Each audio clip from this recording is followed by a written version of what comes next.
Mesdames et messieurs, bonsoir et soyez les bienvenus pour cette nouvelle édition de votre journal de 22 heures au sommaire de l'actualité.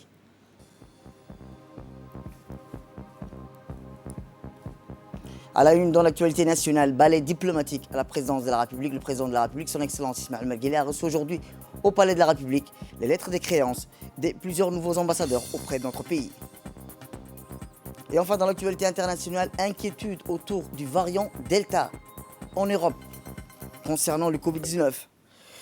C'était les titres. Merci si vous nous rejoignez. Je vous disais dans le titre, un balai diplomatique à la présidence de la République. Eh bien, le chef de l'État, son Excellence Ismaël Marguerite, a reçu aujourd'hui au Palais de la République les lettres de créance de plusieurs nouveaux ambassadeurs auprès de notre pays.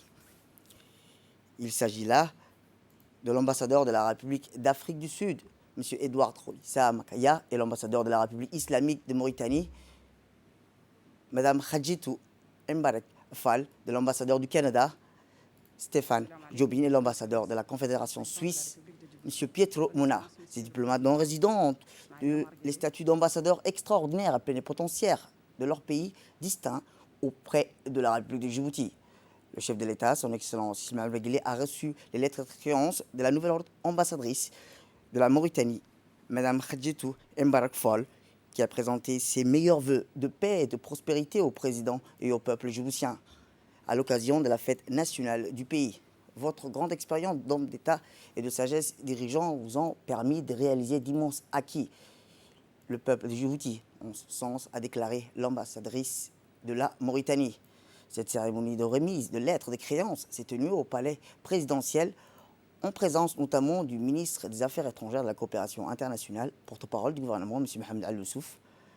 Après avoir souhaité la bienvenue, le président Guelleh a assuré à la nouvelle ambassadrice la disponibilité des autorités djiboutiennes et de l'aide dans l'accomplissement de sa mission en œuvrant en faveur de la consolidation des liens d'amitié et de coopération entre les deux pays.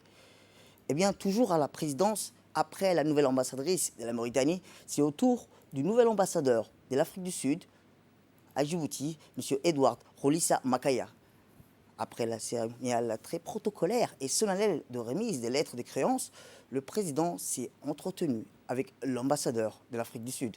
Dans une allocution faite lors de la remise de ces lettres de créance, chacun de ces ambassadeurs a fait état de son engagement à contribuer au développement et au renforcement des relations d'amitié, d'échange et de coopération entre son pays et la République de Djibouti. Et bien, de son côté, le chef de l'État, M. Ismaël Marguerite, a souhaité la bienvenue à Djibouti à chacun de ses diplomates. Il a ensuite assuré à ses ambassadeurs qu'ils trouveront auprès du gouvernement et du peuple de Djibouti tout l'appui et l'assistance nécessaires à l'accomplissement de leur noble mission.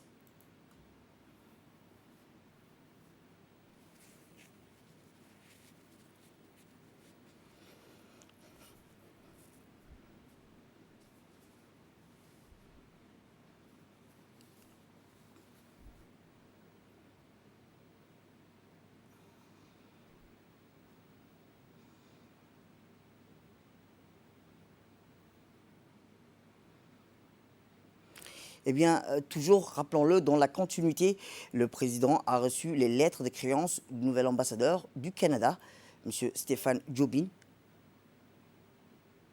Rappelons qu'au cours de leur échange, le nouvel ambassadeur du Canada a également rendu un hommage tout aussi appuyé à notre pays. Je suis conscient que Djibouti apporte une contribution unique en matière de sécurité régionale, a-t-il indiqué en substance. Ces diplomates ont par ailleurs fait état de leur détermination à œuvrer au renforcement du niveau de coopération et d'échange de leurs pays respectifs avec la République de Djibouti. Le président a invité le nouvel ambassadeur à travailler davantage à la consolidation et au raffermissement des relations si chaleureuses qui existent entre les deux pays frères depuis des décennies. Enfin, le président a exprimé à l'ambassadeur sa disponibilité à l'accompagner dans sa noble mission.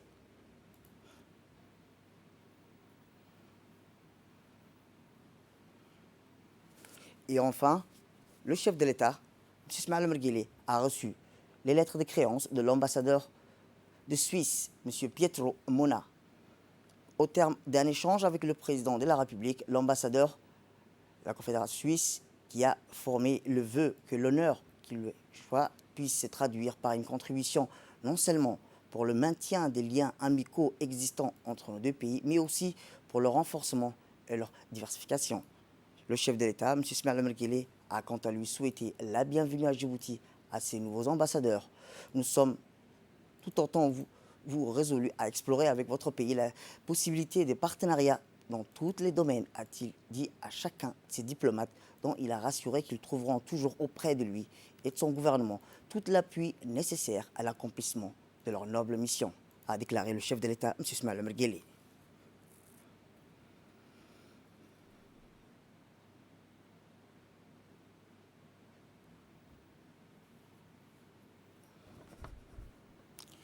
Eh bien, autre actualité dans ce 22h, c'est aussi l'Académie de police de Nagad qui a abrité ce matin le 44e anniversaire de la création de la police nationale. Exceptionnellement, cette cérémonie qui se tient chaque année à la date du 22 juin s'est tenue aujourd'hui à l'APIFA. Dès les premiers lueurs, les différentes formations composées de la fanfare, du drapeau, de la formation féminine, de la brigade de circulation routière, de la police judiciaire, de la police urbaine, du détachement de la cité ministérielle, les compagnies d'intervention, de la compagnie somalienne, des raids et de la brigade canine et équestre et une formation de la PIFA ont été disposées. Ce 44e anniversaire a été placé sous l'égide du ministre de l'Intérieur, Syed Nour Hassan.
Ce 44e anniversaire qui était placé sous l'égide du ministre de l'Intérieur, M. Syed Nour Hassan, et en raison des contraintes sanitaires liées à la pandémie du Covid-19, la cérémonie s'est caractérisée par une prise d'armes symbolique au dispositif resserré qui remplace la traditionnelle cérémonie de défilé.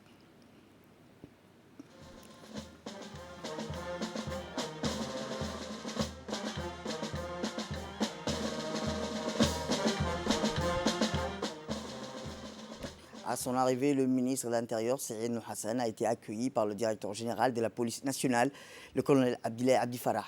Ensuite, le ministre de l'Intérieur, Syed Nour Hassan, a salué le drapeau et par la suite effectué la revue des troupes.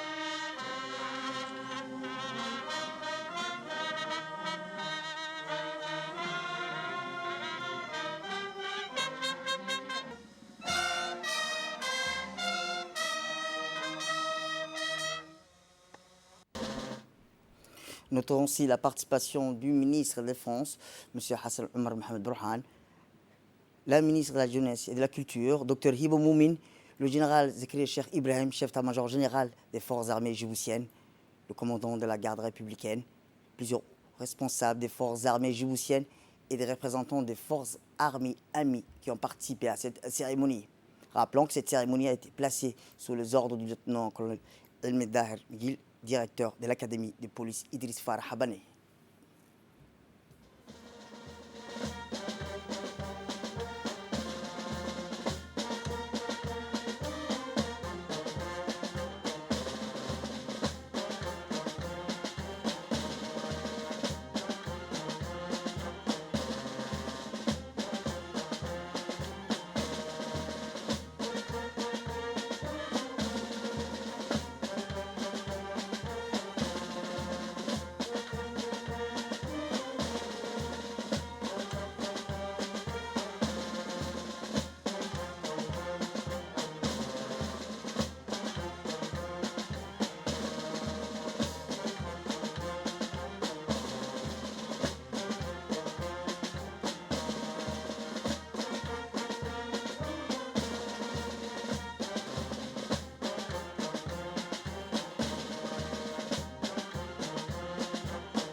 Eh bien, le ministre de l'Intérieur, M. Saïd Nour Hassan, accompagné du ministre de la Défense chargé des relations avec le Parlement, Hassan Omar Mohamed, se sont rendus à la stèle symbolisant le monument des martyrs pour y déposer une gerbe de fleurs en hommage aux martyrs de la police nationale tombés au champ d'honneur pour la défense de la patrie et de la paix dans le monde.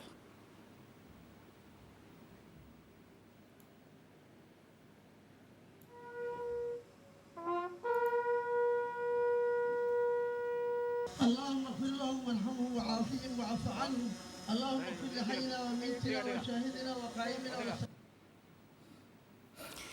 Après la prise d'armes symbolisant les officiels sont dirigés vers l'amphithéâtre de l'Académie de la police de Nagad pour la projection d'un reportage réalisé à l'occasion du 44e anniversaire de la création de la police nationale intitulé « Modernité et perspectives d'avenir ».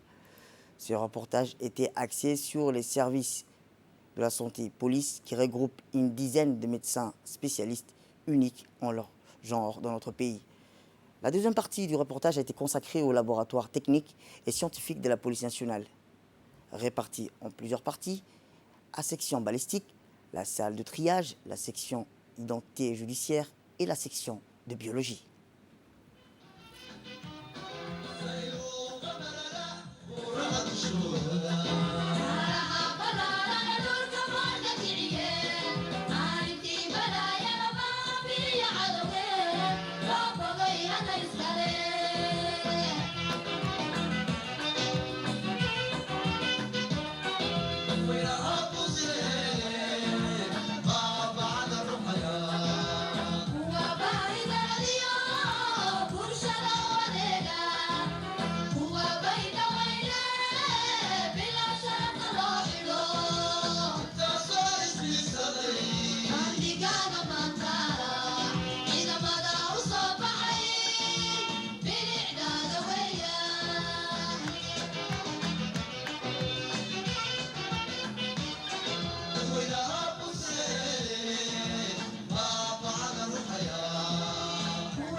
Eh bien, une cérémonie du 44e anniversaire de la police nationale s'est poursuivie par un buffet offert dans une tente aménagée à cette occasion par le commandant de la police dans une ambiance sereine, animée par le groupe Harbi et s'est clôturée par la traditionnelle photo de famille.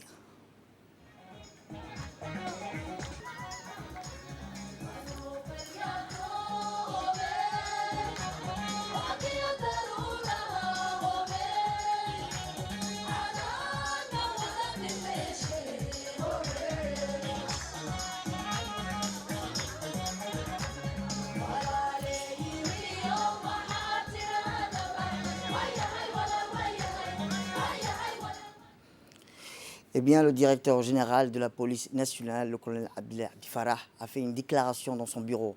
Dans son discours, le colonel Abdel Farah a mis l'accent sur le rôle de la police, garante de la paix et de la protection sociale. Il a également souligné que l'uniforme des policiers est garant de l'ordre républicain parce qu'il rappelle à tous que sa première fonction est la protection des citoyens.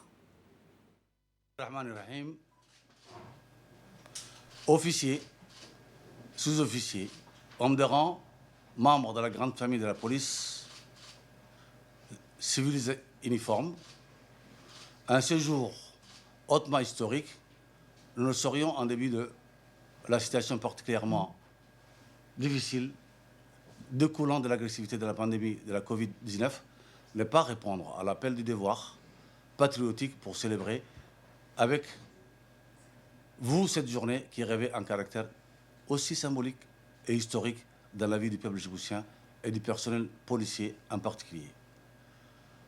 La date du 22 juin symbolise la création de notre honorable institution qui est la police nationale. C'est aussi le jour de commémoration de notre anniversaire que nous fêtons aujourd'hui ensemble dans le pays, dans la joie et dans l'allégresse, sans oublier ceux d'entre nous qui sont morts dans l'exercice de leur fonction. Que Dieu leur accorde sa miséricorde et sa bénédiction. Amin. En ma qualité de directeur général, je célèbre avec vous l'anniversaire de cette prestigieuse institution afin d'honorer un pilier de notre sécurité nationale, un fleuron de l'engagement républicain et pour s'allier à un maillot essentiel de la République de Djibouti. Je suis particulièrement fier de souligner que l'uniforme des policiers est garant de l'ordre républicain parce qu'il rappelle à tous et à toutes que sa première fonction est la protection des citoyens. Au fil des années, notre institution a su démontrer avec bravoure et avec abnégation les missions régaliennes qui lui sont confiées. La police nationale a participé aux côtés des autres institutions sœurs de la République au triomphe de l'unité nationale, de l'égalité républicaine et de la paix sociale. Oui, la police nationale a toujours été un acteur incontournable pour valoriser à notre pays sa dignité et une destinée équitable et stable. Je profite de cette occasion au nom de l'ensemble du personnel de la police nationale et à mon nom personnel pour vous souhaiter joyeux 44e anniversaire.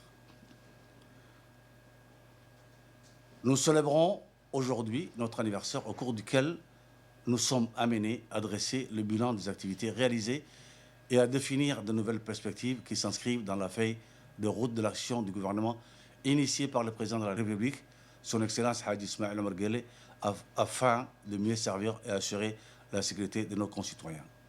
Désormais, l'action du personnel de la police sera basée sur l'obligation de se consacrer exclusivement au service public, l'obligation de probité, l'obligation de veiller à l'équité pour mieux servir nos concitoyennes et l'instauration de la culture d'excellence au profit du mérite. Et dans un second temps, le directeur général de la police nationale, le colonel Abdel Farah, a adressé ses remerciements à l'ensemble des membres du gouvernement et en particulier à son Excellence le président de la République, Al-Hadj Ismaïl Omar Guelleh, et à la première dame présidente de l'UNFD, Khadra Mohamed Haïd. Officiers, sous-officiers, hommes de rang, durant l'année 2020 et celle en cours, notre pays, à l'instar du reste du monde, vit toujours sous la menace du virus de la Covid-19. Depuis le début de cette pandémie et jusqu'à ce jour, la police nationale est engagée avec tous ses moyens humains et matériels pour la mise en application des mesures barrières destinées à la protection de la population djiboutienne. À cet effet, en cette période difficile, notre pays et nos concitoyens et concitoyennes, la police nationale ne ménage aucun effort pour venir en aide à sa population. En tant que premier responsable de cette institution, je salue l'effort louable de la police nationale qui a contribué et mobilisé tous ses moyens pour faire face avec abnégation et professionnalisme aux épreuves de cette crise sanitaire mondiale. L'année qui s'est écoulée et celle qui vient de commencer ont été riches en événements. Et une période marquée d'abord par la crise de la pandémie de la Covid-19, suivie des inondations, mais également de l'élection présidentielle du 9 avril 2021. Au moment où notre pays demeure confronté à cette pandémie, il me paraît important de souligner que la police nationale a été au cœur de l'action et de la stratégie gouvernementale conduite par son Excellence le Président de la République, Haji Ismaïl Omar Guelleh, sachant que notre principale mission est de protéger, enquêter, intervenir et soutenir. Ainsi, la police nationale est très impliquée à chaque étape dans la gestion des crises liées à la pandémie de la Covid-19 et des inondations survenues dans notre pays au cours de l'année 2020, notamment avec l'application des instructions de santé publique en matière de contrôle et de respect des gestions barrières, le respect des consignes du confinement, la sécurisation des établissements de santé, la gestion des sites de quarantaine. Et une période de crise qui a été une expérience sans précédent durant laquelle la police nationale a su démontrer son savoir-faire, son expertise, ses capacités opérationnelles à relever les défis, son aptitude à travailler avec les task forces mises en place dans le cadre de la lutte contre la Covid-19. En outre, dans les périodes de catastrophes naturelles, pluies diluviennes, inondations, la police nationale s'est vaillamment illustrée en prenant part aux opérations de pompage des eaux stagnantes et surtout au soutien et au réconfort des sinistrés et aux ménages les plus vulnérables. La police nationale, dans ses missions quotidiennes de protection des personnes et des biens, est amenée à intervenir dans l'urgence comme en situation de crise et se distingue de par sa capacité opérationnelle à intervenir sur l'ensemble de l'éventail avant, pendant et après crise. Je ne saurais conclure mes propos sans adresser une prière à tous les fonctionnaires de la police nationale décédés dans l'exercice de la fonction. Et sans oublier d'adresser nos remerciements à l'ensemble des membres du gouvernement et en particulier son Excellence Al-Hajj Ismaïl Omar Guelleh et la Première Dame présidente de l'INFD, Hajia Khadra Mahmoud Haït. Enfin, je vous souhaite encore une fois, et à vous tous et toutes, ainsi qu'à vos familles respectives et à l'ensemble de la population djiboutienne, une excellente fête de l'indépendance nationale. Vive la République de Djibouti, vive le président de la République, vive la police nationale. Et bien concernant l'approche de la fête nationale du 27 juin, des soirées d'animation sont organisées un peu partout dans la capitale. Après le Palais du Peuple, c'est à la cité Arhiba qu'une grande soirée pour commémorer le 44e anniversaire de la fête nationale a été organisée hier soir avec la participation des officiels, dont la ministre de la Culture, Dr Hibo Poumine Assoué, la maire de Djibouti, ainsi que les responsables de la cité Arhiba. Les artistes nationaux se sont produits sur scène pour animer la soirée avec des chansons populaires et patriotiques.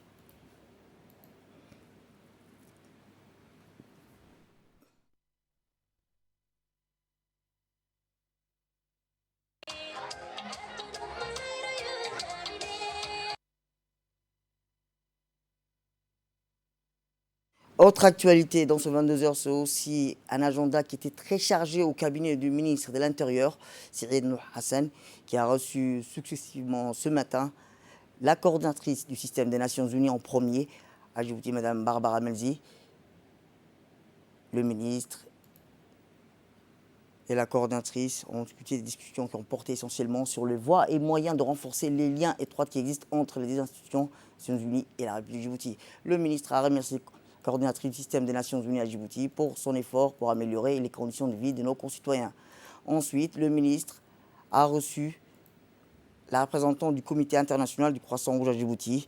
Les discussions entre les deux parties ont porté essentiellement sur comment améliorer les liens entre l'institution et le département de l'État.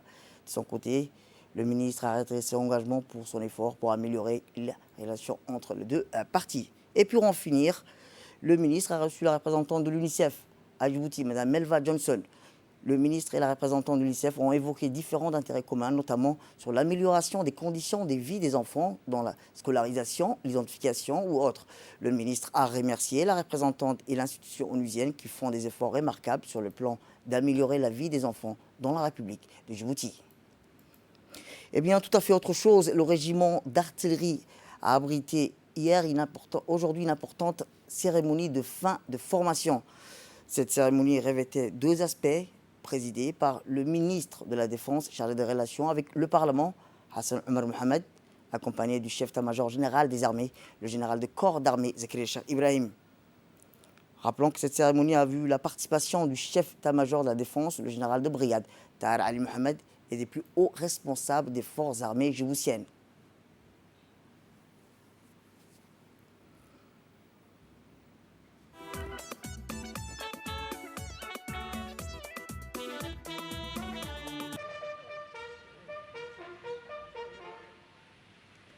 Son arrivée, le ministre de la Défense, chargé des relations avec le Parlement, Hassan Omar Mohamed, accompagné du général Zakaria Cheikh Ibrahim, a été accueilli par le chef du corps du régiment d'artillerie, le colonel Mohamed Hirsi Omar. Puis le ministre de la Défense, chargé des relations avec le Parlement, a effectué la revue des troupes, composée du drapeau et de sa garde, des éléments du piquet d'honneur et des stagiaires. C'est une formation technique d'artilleur d'une durée de 4 mois, sanctionnée par un certificat technique de premier degré visant à former des artilleurs au service des systèmes d'armes sol-sol ou sol-air. Ce régiment a pour mission d'appuyer les unités d'infanterie et de servir des systèmes d'armes puissantes à gros calibre. D'autre part, une formation CTE musique d'une année dont l'objectif est de former des éclairants au profit de la gendarmerie nationale a été organisée et conduite au camp Cheikh Ousmane. Cette formation avait pour but la maîtrise des instruments de percussion. En effet, dans le cadre de la montée en puissance des forces armées djiboutiennes, il est impératif de voir et d'avoir une armée professionnelle et compétitive capable de relever tous les défis.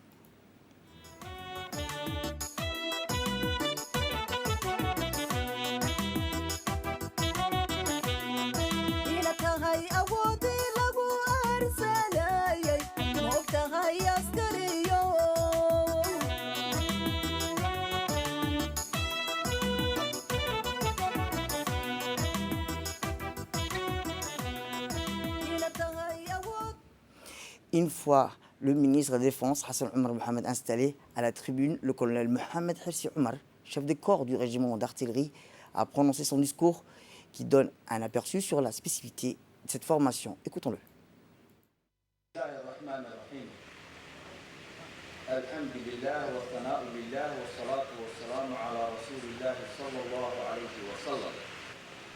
La cérémonie auquel nous sommes réunis aujourd'hui marque la fin des stages CTA artillerie qui s'est déroulé au sein du régiment artillerie janvier au mois de mai 2021. 24 stagiaires ici des différentes batteries ont acquis en savoir-faire pour devenir la relève de demain, Inch'Allah Ta'ala.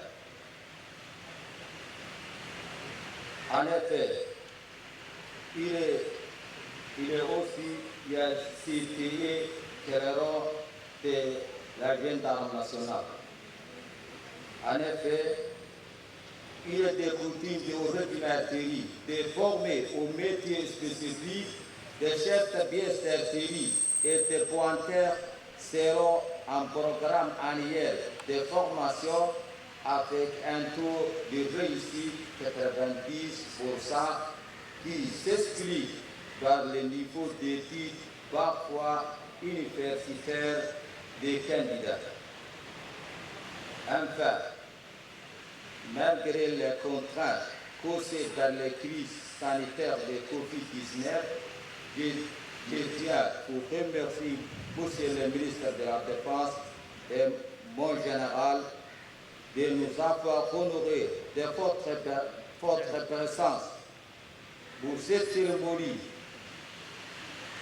J'encourage l'ensemble des intervenants, qu'ils soient instructeurs, encadrement ou planificateurs des programmes de stage, tous envers sans relâche dans cette nouvelle voie afin d'acquitter des voix. Vive la République Djibouti. Vive le président de la République, chef souverain des armées. Vive les forces armées djiboutiennes. Wassalamu alaikum wa rahmatullahi wa barakatuh. Eh bien, par la suite, le commandant Ali Elmi Beu, en charge du bureau formation, a pris la parole pour proclamer les résultats tant attendus. Sur un total de 26 stagiaires qui ont suivi la formation CCA artillerie, 24 ont réussi les examens du phare du stade, tandis que 2 sont en situation de chèvre, ce qui représente un taux plus de 90% de réussite. Les 5 premiers du stage CCA artillerie, il s'agit Karachef Abdullahi Mohamed Ibrahim, Karachef Mohamed Omar Lawale, Karachef Abdallah Hashim Abdallah, Kabal Nagueye Maouli Abdi, Kabal Hussein Robert Gire. J'appelle également le jeune Hussein Hassan Ibrahim.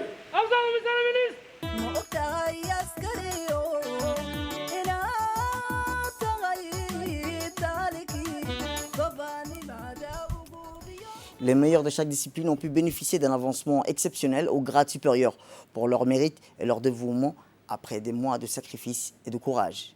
Ensuite, le CMG a tenu à féliciter et remercier les officiers cadres chargés de la bonne conduite des différentes spécialités dans 2 centres de formation pour leur travail assidu et leur investissement sans relâche. Comme à la coutume, la cérémonie s'est clôturée par la remise des cadeaux et la traditionnelle photo de famille.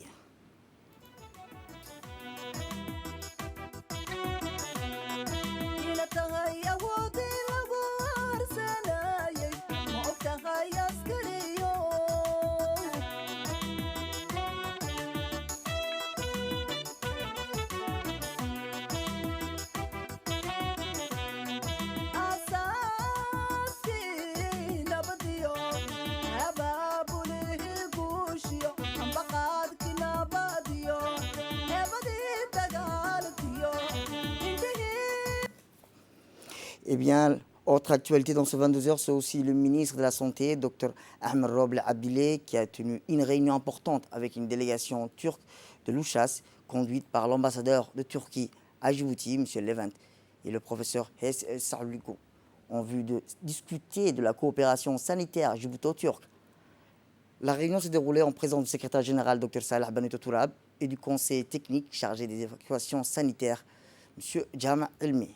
Les 2 parties ont soulevé plusieurs points importants sur la coopération bilatérale, notamment les questions d'évacuation sanitaire des patients djiboutiens en Turquie, les programmes de formation des médecins et l'acquisition des matériels et équipements médicaux.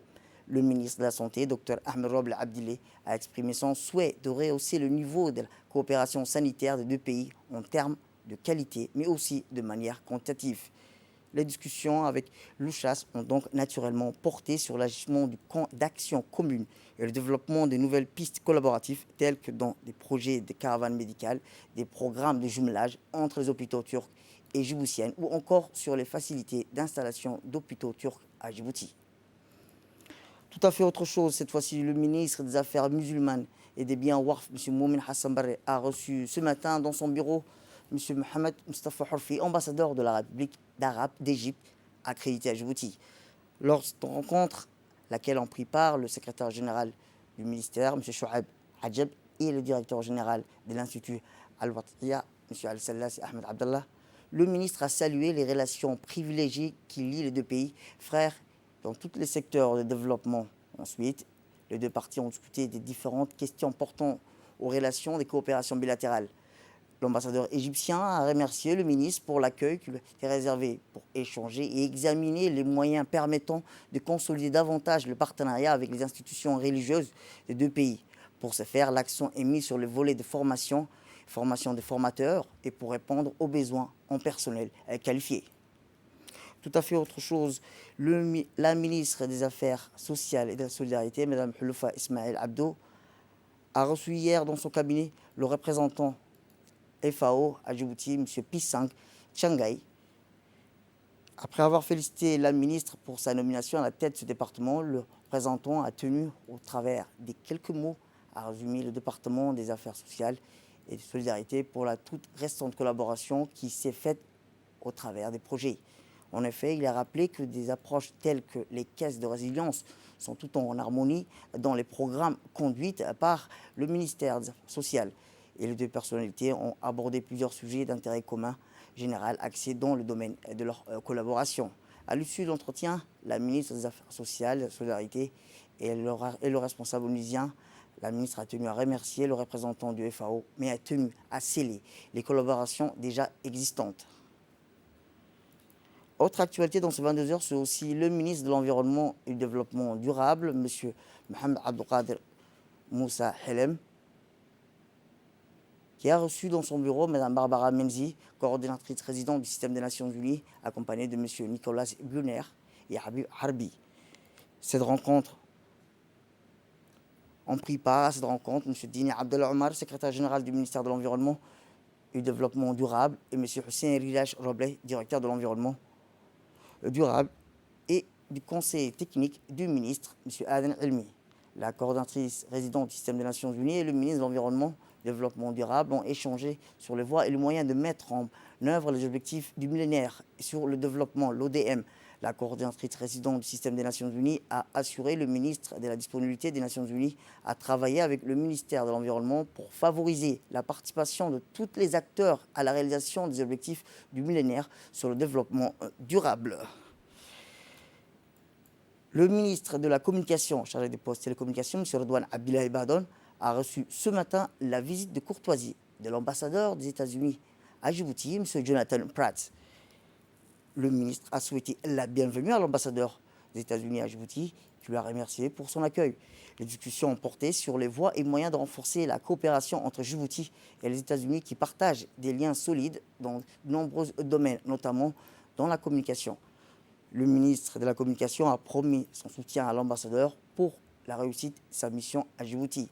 Pour sa part, l'ambassadeur des États-Unis d'Amérique, M. Jonathan Pratt, a souligné que son pays est engagé aux côtés du gouvernement djiboutien pour soutenir les efforts de développement économique et social et culturel. La rencontre entre le ministre de la Communication et l'ambassadeur s'est déroulée en présence de leurs collaborateurs, dont la conseillère Mme Fatma Abdi Ali. Autre actualité, clôture d'un atelier de 2 jours au stade Goulet portant sur la place des femmes en milieu sportif et son évolution sur le terrain, à la télévision, en passant par les bureaux des fédérations. C'est dans ces contextes que le secrétariat d'État chargé du sport, en collaboration avec le comité olympique et les différentes fédérations sportives, ont tenu le 21 et le 22 juin un atelier de réflexion de 2 jours sur la place de la femme dans le milieu sportif à Djibouti.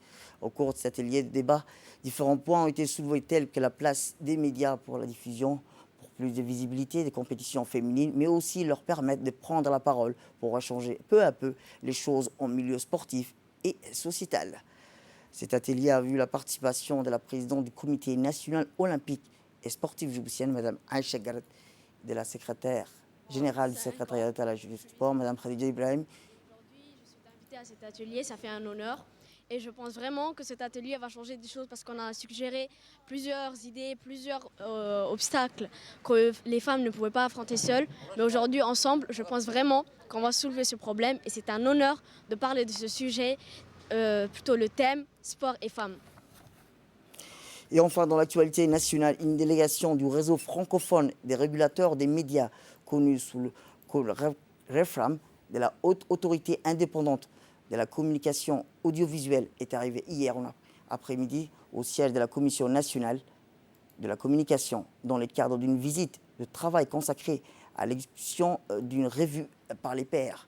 Cette délégation, composée de M. Jean-François, expert, et de M. Nouri Lajmi, président de la AICA, la Haute Autorité Indépendante de la Communication Audiovisuelle, et également président du REFRAM, ont été accueillis par le président de la Commission nationale de communication, M. Ali Mohamed Dembio. Au terme de cet accueil chaleureux qui lui a été réservé, les deux parties ont tenu une brève réunion de contact dans le bureau du président de la CNC.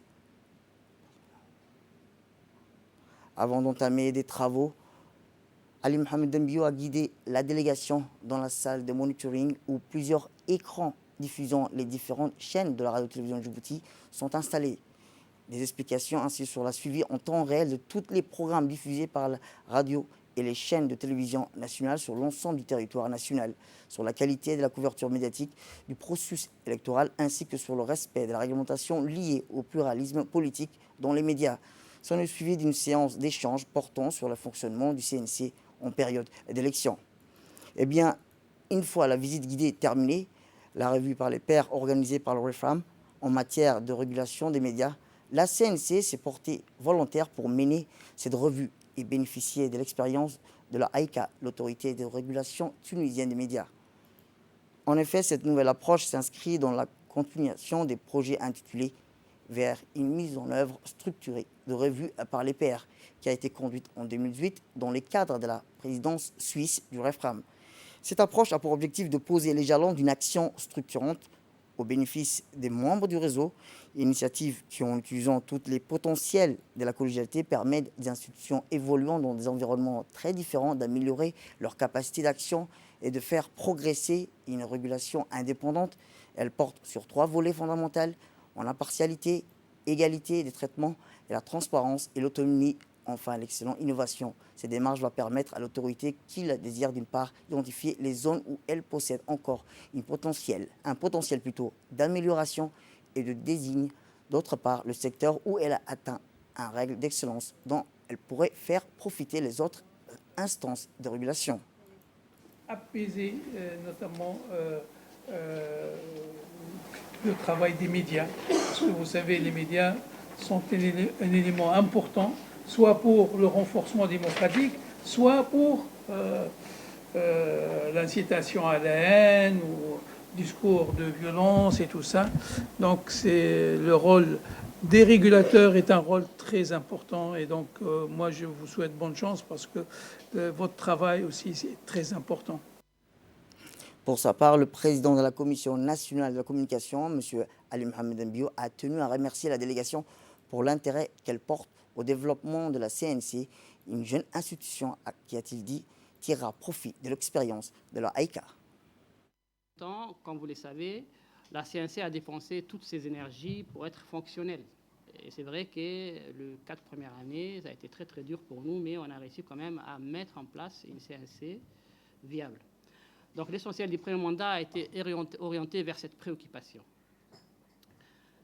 Mais néanmoins, au vu des résultats, on ne peut pas ne pas dire que la CNC a manqué d'excellence ou que la CNC n'a pas produit d'innovation dans son travail de régulation. Comme vous le savez, l'excellence est avant tout visible par les résultats ou la satisfaction des bénéficiaires, normalement. Un travail excellent amène de la crédibilité et de la reconnaissance à l'institution. Même si notre institution est encore en devenir, même si beaucoup de mécanismes sont à parfaire, je pense que l'institution a été excellente dans la supervision des campagnes électorales. Et j'en veux pour preuve qu'à chaque fois, toutes les parties concernées, mais aussi les observateurs internationaux, ont salué notre travail de supervision. Quant à l'innovation, là aussi, il faut nuancer et relativiser et ne pas avoir une vision seulement technique et technologique de la notion. Car la CNC est elle-même une innovation. Et c'est vrai, la CNC est elle-même une innovation pour nous. Et comme toute innovation, et malgré les soutiens politiques très prononcés, elle a rencontré sur son chemin des réticences, voire quelquefois aussi des résistances. Mais ces obstacles, je les qualifie d'obstacles de parcours, si vous voulez, plutôt que d'obstacles insurmontables. Et c'est normal, je dirais. Les exemples sont légion et nous aurons l'occasion d'en parler dans nos discussions. Et comme vous le savez, toute innovation se confronte aux pratiques et aux mentalités bien établies, et la CNC ne fait pas exception. J'ai dit que la CNC est en soi une innovation, mais la CNC a aussi innové depuis sa mise en place. Je peux vous citer comme exemple probant donc, cette innovation, les monitorings en période électorale, qui n'existaient pas. En effet, la supervision par la CNC des temps d'antenne a vraiment amélioré le pluralisme de l'information et l'impartialité des médias pendant les campagnes électorales. Les autres innovations à mettre au crédit de la CNC sont tangibles surtout dans les domaines des régulations juridiques et des avis qu'on fournit à l'État pour renforcer la liberté d'expression et le pluralisme de l'information. Et comme je le répète souvent, notre institution est en devenir. Dans cette perspective, toutes les innovations techniques, procédurales ou juridiques ne feront qu'augmenter son efficacité et sa crédibilité, tant auprès de l'opinion qu'auprès des acteurs de la régulation. Ceci dit, et j'espère qu'on aura l'occasion d'en discuter, les défis majeurs pour la CNC, mais ce matin on en a parlé quand même, de par ses prérogatives, c'est que le champ qu'elle prétend réguler est lui-même en partie saturé d'innovation. J'ai fait bien sûr allusion à la presse électronique, mais aussi à tout l'espace numérique dont la régulation est un défi de taille pour tous les pays et pour toutes les démocraties. Et la CNC a d'ailleurs été sollicitée par l'État pour réfléchir à la régulation de l'espace numérique. Là aussi, je crois que ce sont des réflexions d'ordre général que nous menons aussi, vous menez aussi avec toutes les autres instances dans le cadre du REFRAM, je crois. Pour conclure, je dirais que la CNC est consciente que l'innovation peut conduire à l'excellence, à condition, bien sûr, qu'on maîtrise l'innovation. Et enfin, dans l'actualité internationale, le Gabon poursuit ses efforts contre la déforestation sur son territoire grâce à l'appui de la communauté internationale. Le pays, la première nation africaine à bénéficier des fonds internationaux. Ces derniers sont délivrés par l'initiative pour la forêt et l'Afrique centrale lancée par les Nations Unies. Eh bien, rappelons-le, 90% du Gabon est recouvert par la végétation. Ces forêts absorbent près de 140 millions de tonnes de CO2 chaque année, ce qui équivaut au retrait de 30 millions de voitures de la circulation dans le monde.